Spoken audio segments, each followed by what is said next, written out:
Greetings, I'm Duuz-Diz-Din and I'm coming at you with another Rwby episode review. This time it's Season 6, Episode 12, titled Seeing Red, where the various military members of Atlas are cheering on Cordova as she attacks our group of heroes as an unknown presence marches towards the small port town. Rwby gets in contact with Oscar in regards to Oscar's plan in how to take down the behemoth, namely firing upon the rockets and igniting the dust within the cannon, using that as a chain reaction, because ultimately she has to pause in between firing the dust cannon and firing off the rockets. So Rwby hops on the ship. Maria goes flying in, aggravating Cordova as best she can. However, Cordova ends up noticing that Rwby is getting ready to fire at her cannon. She understands the provocation, and so she ends up just, withdrawing her rockets, and Rwby ends up just missing and just unloading one of her shock blasts on the ship, disabling Calaveras, Maria Calavera and Caroline Cordova. Jesus, get it right, you fucking dumbass. But she disables Calavera's eyes as well as the ship, and it ends up going down despite Oscar's best efforts. With the ship down and Maria's eyes malfunctioning, Rwby decides to go and confront Cordova herself, despite the, cautioning by Crow. And Rwby simply tells Crow, hey, trust me. Because, Crow, you've been such a buzzkill throughout most of this arc. Like, man, I know you going through some stuff, dude, but Jesus, come on. Have some faith in your niece. Have some more faith in yourself, friend. Get back into it. As Rwby ends up confronting Cordova, and she starts kind of chewing Cordova out over the fact that, it didn't have to come to this. They were simply trying to make their way to Atlas. And had they, Cordova simply complied, that might have not have turned out this way. Now, in reality, a government official hearing that would arrest your ass on the spot. Let's be honest. That's not how any military faction would work. They would have done the exact same thing, and they would have shot you, or at least arrested you on sight if anyone in the real world pulled what this group has pulled. But they're the heroes, and they were trying to be as nice about this as possible. And Cordova seems like she's thinking about this for a moment, but ultimately it turns out it's not really working out. Despite Rwby's best, very emotionally and well animated little scene here too, where she's trying to convince Cordova. Like, I don't know who did the facial animation here, but it was like really some of the best in this season, weirdly enough. But Cordova just gets ready to retaliate and fire upon Rwby right there and then. And Rwby uses that opportunity to jump into the barrel of the cannon and fire straight into the rocket compartment, igniting all of the dust within and just disabling the mech, with it just being weighed down by the cannon and all the just ignited elemental dust just coating it. Which is very intense, and Rwby has to be saved by the combined effort of Weiss and Crow, mostly Weiss, her Weissu, and Cordova's eyes. She's able to readjust and fix them, and gets ready to just get everyone together and depart. Meanwhile, at the real meat and potatoes of this entire episode, the confrontation between Yang, Blake, and Adam continues as Adam starts basically chewing out Blake, just being like, she has so much faith in you. She used to have faith in me as well. And then she used to stick by me. That is until she left. But, Yang just snaps back and says, maybe that's because you turned out not to be the kind of person that she thought you were. Which is very true. Adam descended into, selfishness and madness and just destructive desires and harmful tendencies, and that wasn't what interested Blake in him to begin with. And when Adam's just like, well, so I wasn't good enough, and Blake's just like, that wasn't it. There was so much more than just that. And it's the typical thing of abusive relationship. Just this person being like, hey, you should have stuck with me, you should have come back to me. And it's like, no. Someone outright tells you, look, this didn't turn out the way I wanted it to. You weren't quite what I thought you were when we first got together, and all that good stuff. It's just like, no, you accept it and move on. If you love someone, you are willing to let them go. Though Blake didn't really do it in the best way, but we had that whole moment where Blake was trying to tell Adam, look, I don't know about this methods, the way you're doing things, I don't really quite, I'm not gelling with some of this. And he'd be like, well, I'm just gonna abandon our cause like your parents and blah, blah, blah. It's like, dude, come on. Come the fuck on. And so there's this intense fight scene. Like, again, they do so much good choreography through the events of this fight between these three.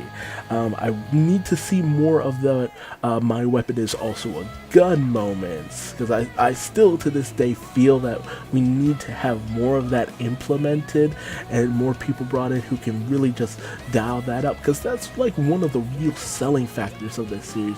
That whole, they use their weapon as a gun, they use their weapon as a regular slicing tool, and then they do it both at the same time, which creates these awesome, interesting moments. But I feel like we just keep that separate a little too often. We've seen it a lot more recently, but I'm jonesing for that fix of that really interesting battle style. But Blake goes in for this really powerful strike, only to be knocked back into the side of the mountain by Adam just retaliating, and she almost falls into the waterfall. And so Adam goes in to strike down Yang, just being like, what does she even see in you? This is gonna be like, well, this will be a repeat of Atlas. You're not fast enough to take me on. And he's just going in brutal. Oh man, I love this effect with Adam. This effect is just so cool. It's so cool. Like, he's such a tool, but he looks so cool. He goes in ready to strike, only for Yang to catch it with her prosthetic, which, great use of her prosthetic too. It just like gives her that little extra edge. It's just like the very thing that he used to disable her only made her stronger. I love that part of it. And she activates her semblance and all that good stuff. Just the red hair and the the red eyes and the fiery red hair and all that good stuff. And, it shows just like in a contest of speed, she might be outmatched, but in a contest of power, she is unrivaled. And she delivers this savage just boom, gut check right on Adam, sends him flying, and manages to take the most dangerous part of him, his sword, and she just yeets it right off the edge of the friggin' cliff right there into the waters below.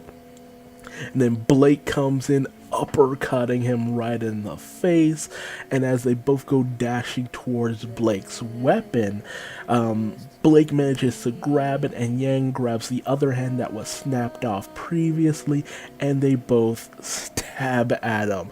And they're like straight up fatal strikes. Dude is dead. There's no, he's dead. Dead. Like, I'm emphasizing this because anyone who debates this is just, well, maybe he managed to. No, he's pretty dead.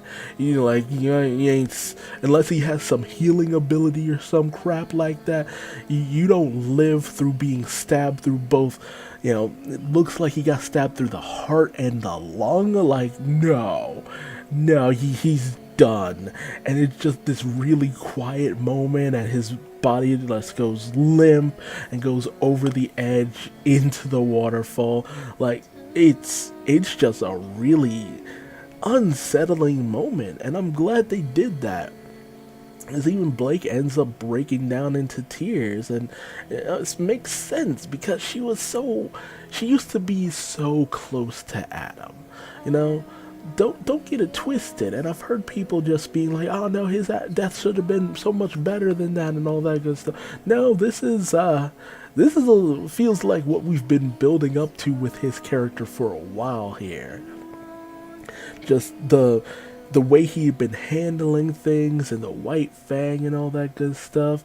It wasn't even ever portrayed like he was weak at any point, because after the first time he went toe-to-toe with Blake and Yang, he decimated them. They still literally have scars or are missing pieces of them because of him. So there was no moment of weakness within Adam up until the very end. The only weakness he had was just being obsessed with Blake and not knowing when to just leave her alone. He probably could have at least lived a normal life if he just walked away from everything. But no, he pursued her and he tried to kill her, so she ended up killing him. It's as simple as that. And she's not okay with it. She didn't want it to come to that because she cared for him at one point. This was a person who she cared about and cared for and thought was an ideal person in a lot of different ways. She looked up to this person, and he let her down in every conceivable way. There's no happiness here. There's no, oh, I'm so glad no. It's just a misfortunate series of events that revolved around 2 and then 3 people, and he had to be put down because he was a beast. He was a selfish and loathsome beast who needed to die. And again, like I said, it's unfortunate. It's so unfortunate because he had such a cool design and he had such powerful abilities. Like, man, his moon strike whatever thing was so cool, but he needed to die. He was too powerful, he was too vicious, he was too ambitious, he was too selfish, and it's the exact situation that I thought was going to play out with Sasuke and Naruto. Like, he was too far gone to be allowed to let live. Which, ironically enough, still had someone blonde losing an arm there too. Spoilers for Naruto, by the way. But it's just these people who are on these quests of vengeance. Vengeance never begets you anything good. Vengeance never does anything for you. And Adam was just too lost in his own situation to see that he had gone down the wrong path. Whew. Okay, yeah, that's my spiel there, but again, with someone who is just blinded by their own anger and seeing red, Cordoba is just like, no, it's not over, I will take you down, you can't oppose Atlas, blah, blah, blah. And Maria's just like, okay, yeah, let's get the fuck out of here, because Cordova calls for reinforcement. It's just like, no, we gotta bounce. Only for Cordova to hear over the comms, and everybody else as well, that they've been trying to get Cordova for a while now. As it turns out, a gigantic Grim is approaching, which it's just kind of like, Jesus friggin' Christ, man, why are there such big ones? Like before, it's just like, okay, yeah, anybody can take this out, but man, they're Grim that big just out there. That is friggin' ridiculous. And so we have this giant monstrous leviathan just approaching the port town, and then the freaking soldiers look up and see a just swath of all those, chimera flying grim from before, and it's just like, oh my god, this is insanity. And so the entire city is now besieged on both sides, from sea and by air, by these monstrous, massive Grimm. And our heroes are just like, oh no, we've managed to disable the only real means of actually taking out all of these Grimm. And that's where the story ends.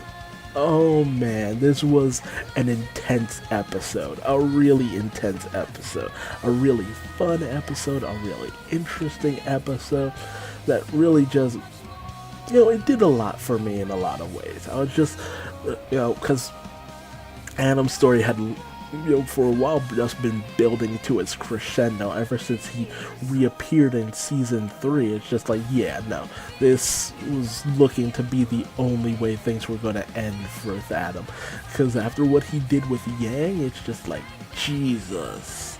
God, I still remember that moment when he cut off Yang's arm. I literally felt this pit form in the bottom of my stomach, and I'm just, fucking, I'm gonna throw up, because I was not ready for that moment. I was not. And it's just like, yeah, no, Adam can't be allowed to live. He is too dangerous. He's too much of a monster. And that whole fight was fun. Just kudos to the animation team for all of that. Just really good stuff. And even the showdown with Cordova was fun and interesting, and just, it really showed how much of a leadership role Rwby was ready to take and just undertake, basically. Just good stuff, and we're reaching the finale, the very climax of these episodes, the end of season 6, which has been okay for the most part. I wouldn't say I loved it, but I haven't hated it. I like it for the most part. It's moved the story along, so in a lot more ways than I thought they would, so I'm glad for that much. And I'm very much interested to see what happens in season 7. But hey, tell me your thoughts in the comments section below. What did you think about the showdown between, the team and Cordova? And what did you think about the showdown with Yang, Blake, and Adam? Which one was your favorite one? And which one did you not care for? And are you happy? Are you satisfied with the way that Adam met his end, ultimately? And if you liked this video, leave me a like. If you didn't, feel free to leave me a dislike and tell me what I'm doing wrong in the comment section below so that I might better myself for future videos. And hey, how about subscribing? Because I'll definitely be bringing you the finale of Season 6 of Rwby. Thanks so much for joining me, and I'll see you real soon. Bye-bye.